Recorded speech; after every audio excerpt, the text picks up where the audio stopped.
আহুতি দিতে চলেছি আমরা, যা দিলে সব দেওয়া হবে। কি দিলে সব দেওয়া হয়,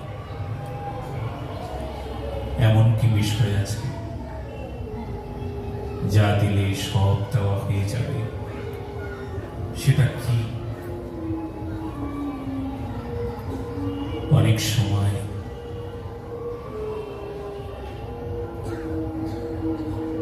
অনেক কিছুই মনে হচ্ছে ভগবানকে দিলাম, মন্দির বানিয়ে দিলাম, দিলাম তো। পূজা দিলাম, দিলাম তো। 56 ভোগ লাগালাম, লাগালাম তো। 64 মহন্তে ভোগ লাগালাম, লাগালাম তো। কত ভক্তজনকে ভগবানের ভোগ মহা মহোৎসবে প্রসাদ পাওয়ালাম, পাওয়ালাম তো। দেখা গেল যা দেখা গেল সব মিথ্যা হয়ে গেল। কেন মিথ্যা? 56 ভোগ, 64 মহন্ত, মন্দির বানালাম, এত ভক্তির আয়োজন করলাম, সমস্ত বেকার হয়ে গেল। বলে হ্যাঁ। বলে কেন? মন্দির বানালাম কিন্তু মন দিলাম না, ভোগ লাগালাম কিন্তু মন লাগালাম না।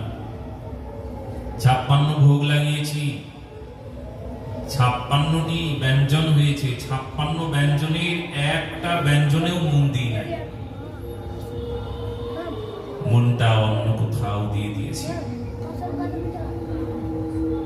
ভোগ লাগানো সহজ হলো, কিন্তু মন লাগানো তো সহজ না। মন্দির বানানো সহজ, কিন্তু মন দেওয়া তো সহজ না। এখানে এসে বসা সহজ, কিন্তু মন বসানো সহজ না। যা সহজ না সেটাই আসলে ভজন। তাহলে ভজনটা কঠিন, মন দেওয়াটাই আসলে ভজন হয়ে গেল। মন দিলেই ভজন হয়, মন দিলেই ভক্তি হয়। অথচ দেখুন কত কিছু দিয়েছি, কত কিছু সাজানো, কত সরঞ্জাম, কত কিছু, অথচ মন দিলাম না। ধর্মই হলো না।